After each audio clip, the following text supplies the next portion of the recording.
हाँ,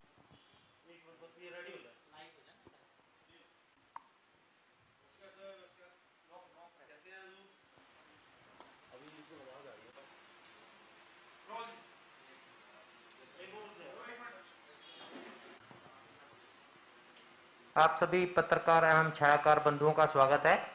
आज हमारे बीच में केंद्रीय जल शक्ति मंत्री माननीय रतनलाल कटारिया जी हमारे बीच में रहेंगे और जो माननीय प्रधानमंत्री नरेंद्र मोदी जी ने जो आह्वान किया है कोरोना के ऊपर, उसके ऊपर कुछ विषयों पर बात करेंगे माननीय रतनलाल कटारिया जी। मित्रों, मैं सबसे पहले आज की इस पीसी में आप सभी का हार्दिक अभिनंदन करता हूं। मैं आपसे ये कहना चाहूंगा कि जिस प्रकार से जनवरी माह में WHO से पहले ही भारत के प्रधानमंत्री नरेंद्र मोदी जी ने कोविड-19 की इस महामारी का संज्ञान लिया और देश में पहला, दूसरा, तीसरा लॉकडाउन किया और उसके बाद फिर देश में धीरे धीरे करके अनलॉक प्रक्रिया भी शुरू हुई, जिसके परिणाम स्वरूप जहां हम कोविड की इस महामारी पर लगाम लगाने में भी सफल रहे और सारी दुनिया में जो मॉर्टेलिटी रेट है भारत का आज भी उसमें सबसे कम है, 1.54%। और हमने इन पिछले 6 महीनों में 8 करोड़ कोविड के टेस्ट किए हैं और 12 लाख कोविड टेस्ट हम डेली कर रहे हैं। और कल प्रधानमंत्री जी ने एक नया आह्वान देश की जनता को दिया है कि जब तक दवाई नहीं तब तक ढिलाई नहीं। इसके अंतर्गत सारे देश की जनता को फिर से जागरूक करने का आंदोलन छेड़ना है और जनता को ये बताना है कि अभी कोविड की इस महामारी की वैक्सीन नहीं आई है, इसलिए जब तक वैक्सीन नहीं आती हमें 2 गज की दूरी बनाकर, हैंड वॉश करके, सोशल डिस्टेंसिंग बनाकर रखने से ही इस बीमारी से छुटकारा मिलेगा। और इस मुहिम को हम बैनर, पोस्टर, स्टिकर्स के माध्यम से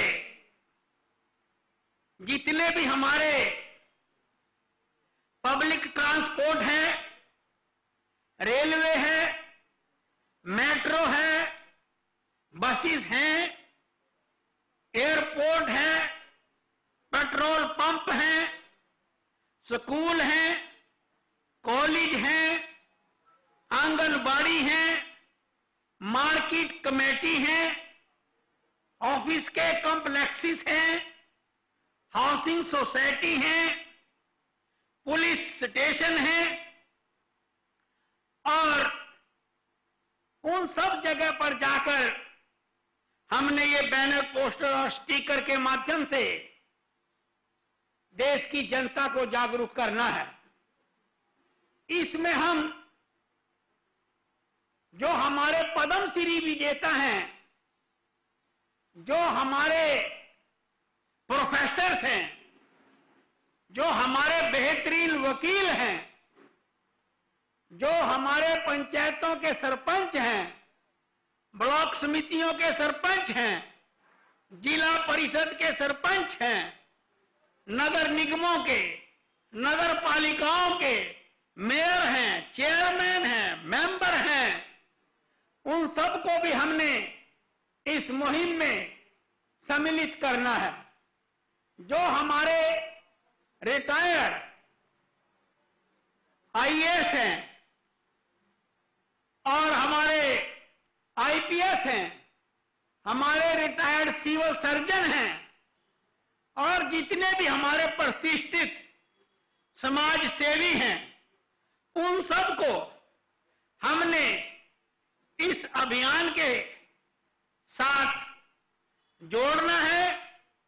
और कल मोदी जी ने इसका अभियान किया है।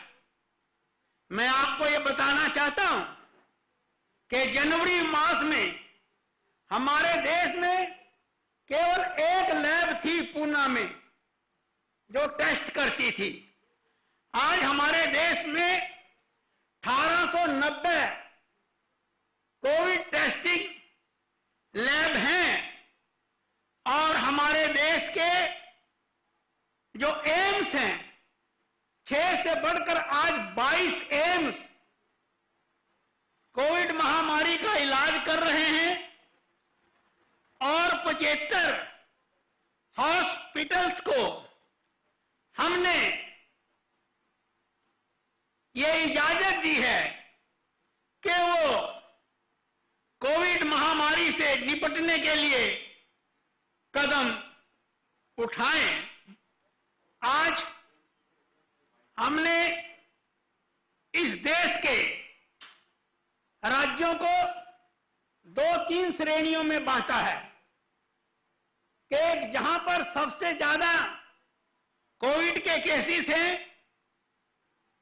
और दूसरा उन राज्यों को छांटा है जिन्होंने तेजी से इसके ऊपर काबू पाया है, और तीसरी श्रेणी के वो राज्य भी हैं जिन्होंने बहुत बेहतरीन ढंग से इसके ऊपर काबू पाया है।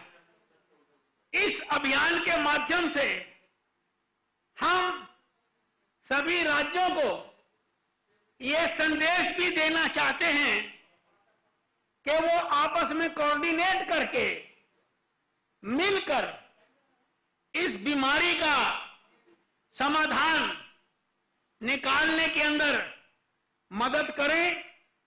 और जो हमारे कोरोना वॉरियर्स हैं, जिन्होंने अपनी जान हथेली पर रखकर और कईयों ने अपना बलिदान देकर भी इसके खिलाफ लड़ाई लड़ी है, हम उनके मनोबल को भी बनाकर रखें, और अपने जो इस प्रकार के कोविड महामारी से ग्रसित जो ज्यादा इलाके हैं उनके अंदर और तेजी से ध्यान देकर हम आगे बढ़े, और EIC के माध्यम से, EIC मीन्स जो है एजुकेशन, कम्युनिकेशन, इंफॉर्मेशन के माध्यम से हम आपस में एक ऐसा डाटाबेस की जानकारी प्राप्त करके रखें कि कहां पर क्या हो रहा है, ताकि सरकारों के जो डिफरेंट डिपार्टमेंट हैं उनका भी आपस में तालमेल रहे। पुलिस है, हॉस्पिटल है, सिविल एडमिनिस्ट्रेशन है, इनके आपसी तालमेल से भी हम जागरूकता अभियान चलाकर उसमें सफलता प्राप्त कर सकते हैं। और मुझे ये कहते हुए बड़ी प्रसन्नता हो रही है कि हमारे देश के प्रधानमंत्री आदरणीय नरेंद्र मोदी जी ने कोविड की इस महामारी से निपटने के लिए स्ट्रांग लीडरशिप दी है। इस विषय पर तो मैं इतना ही कहना चाहता हूं। और एक विषय और आज देश में चल रहा है कि जो भारत की संसद ने 3 कृषि बिल पास किए हैं, उन कानूनों को लेकर कांग्रेस, उसके अंतरंग मित्र दल हाय तौबा मचा रहे हैं। मैं ये कहना चाहता हूं कि लोकतंत्र में भारत की संसद हमारा मंदिर है। वहां पर डिस्कशन के माध्यम से हम कोई भी चीज पास कर सकते हैं, उसको रोक सकते हैं। लेकिन बड़ी विडंबना की बात है कि जब संसद में ये तीनों बिल आए तो ना तो सोनिया गांधी पार्लियामेंट में थी और ना राहुल गांधी पार्लियामेंट में था।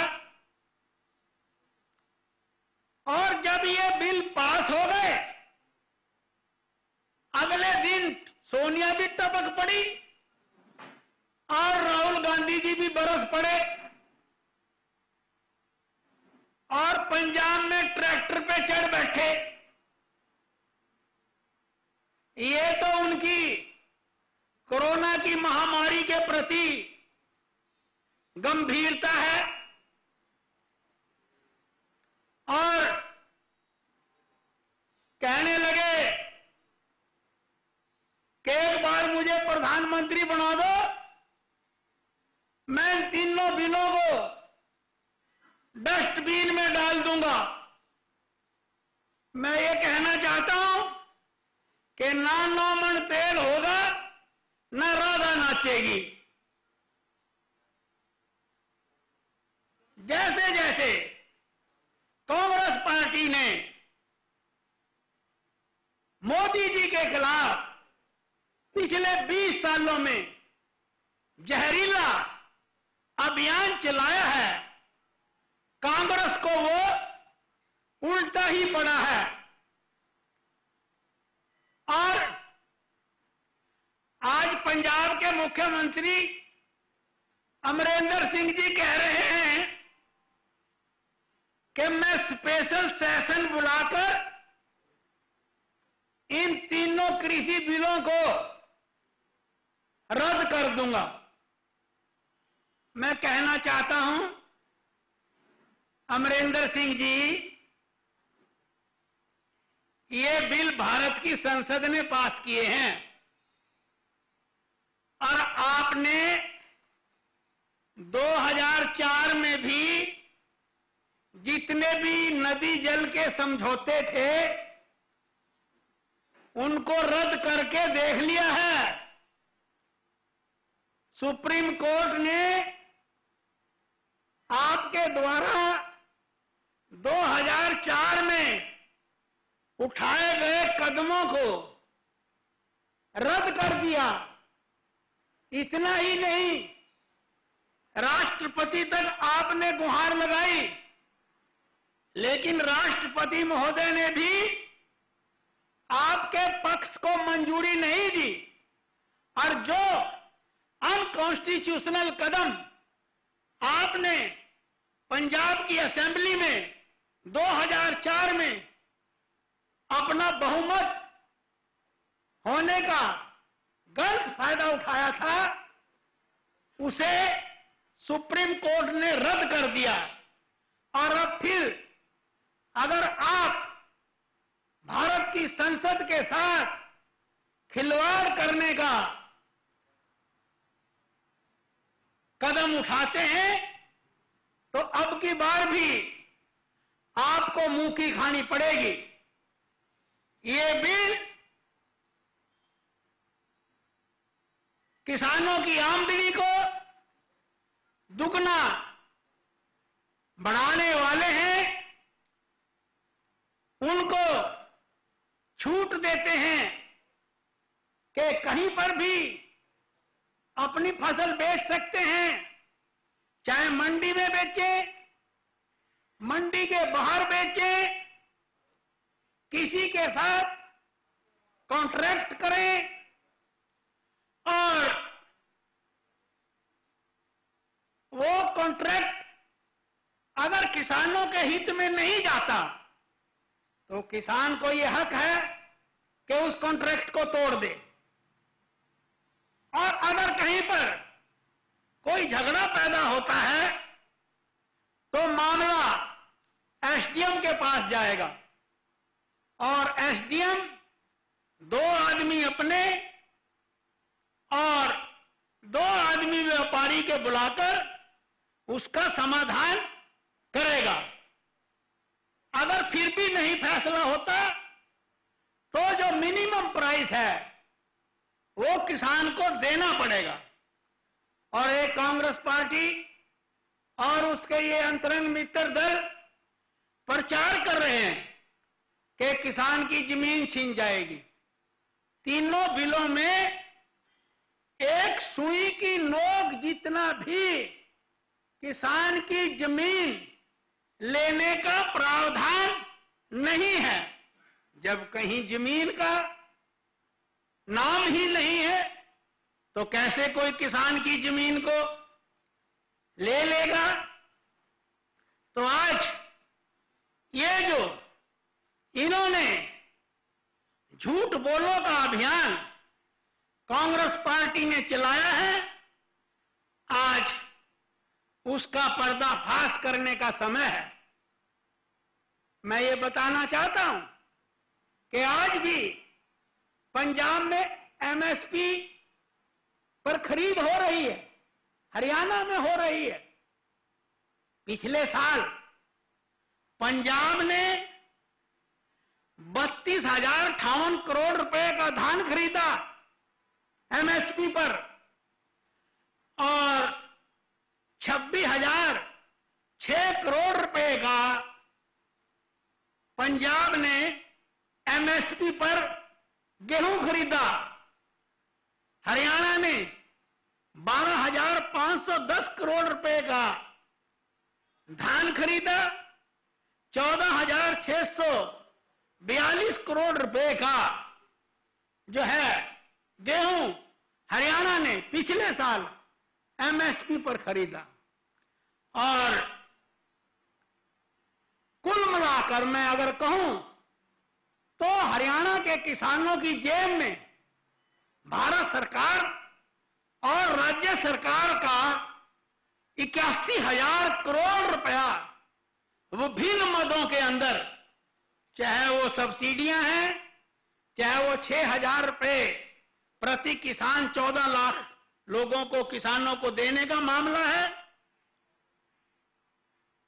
भारत सरकार चट्टान की तरह देश के किसानों के साथ खड़ी है और उनको राष्ट्रीय स्तर पर और इंटरनेशनल स्तर पर अपनी फसलों को बेचने का भागीदार बनाकर उनकी आमदनी को दुगना करना चाहती है। और धीरे धीरे किसान भी समझ रहा है, देश भी समझ रहा है। और एक और मैं बात इसमें भी ये बताना चाहूंगा कि मात्र 6% एमएसपी पर खरीद होती है सारे देश में, 94% फिर भी ओपन मार्केट में बिकता है। मैं ये मानता हूं कि पंजाब और हरियाणा में सबसे ज्यादा एमएसपी पर फसलें बिकती हैं, वो जारी रहेगा। बस मैं इतना कहना चाहता हूं।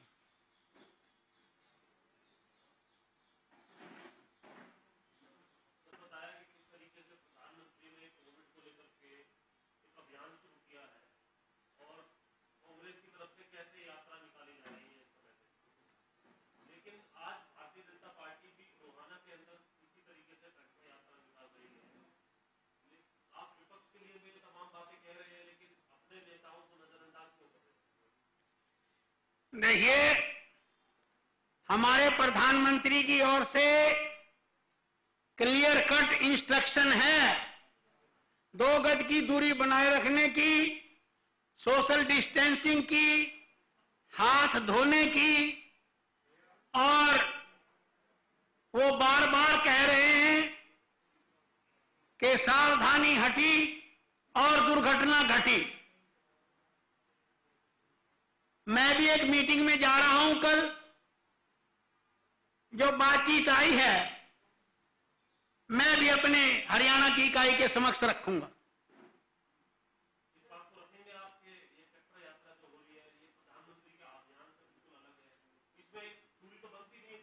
नहीं, हम वो देखेंगे भी कैसे, अगर कोई करना भी है तो क्या कुछ उसका होना चाहिए। मीटिंगें तो हमारी भी हो रही हैं दिल्ली में, लेकिन वो सोशल डिस्टेंसिंग को बनाकर हो रही है। हाँ, करते हैं, उसके ऊपर विचार करेंगे। आपने बात मेरे सामने लाई है।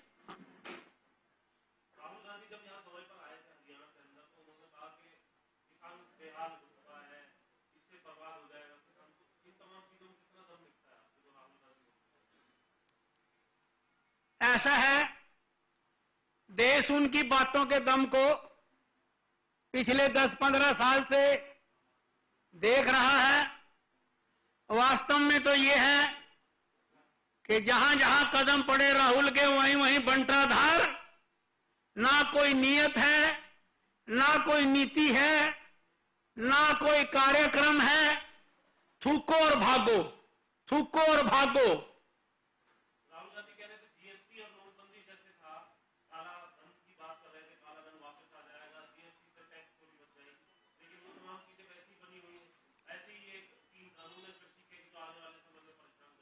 देखिए, जो कदम उठाए गए हैं उनका लाभ देश को मिल रहा है।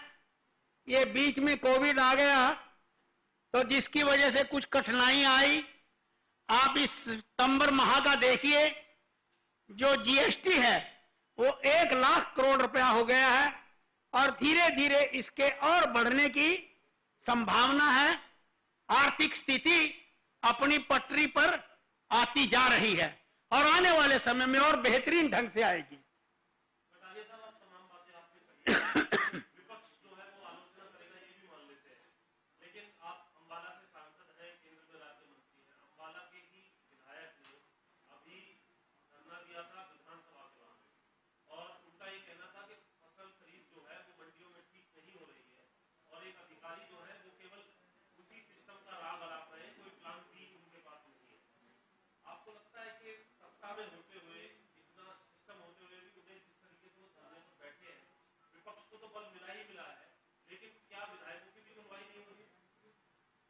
विधायकों की सुनवाई हो रही है। कल ही डायरेक्टिव जारी किए हैं कि जो सचिव लेवल के ऑफिसर्स हैं वो 2 दिन तक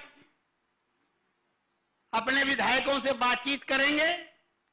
और असीम जी को मैंने भी अपने यहाँ पंचकुला निवास पर बुलाया था और सारी बातचीत उनसे हुई है, और उन्होंने ये स्पष्ट किया है कि सरकार से मेरी कोई शिकायत नहीं है, एक अधिकारी से शिकायत है। तो लेकिन हम सत्तारूढ़ दल हैं, सारी चीजों का ध्यान रख के हम आने वाले समय में चलेंगे।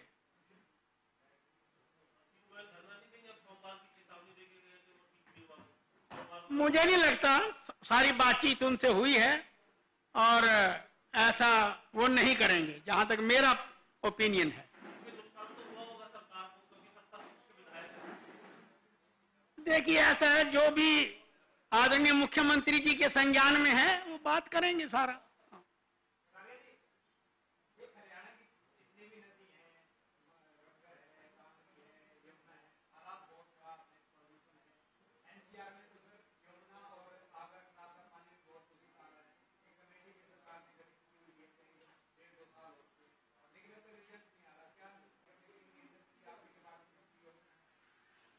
देखिए, ऐसा है कि अभी तक हमारा सारा फोकस जो था वो गंगा की सफाई पर था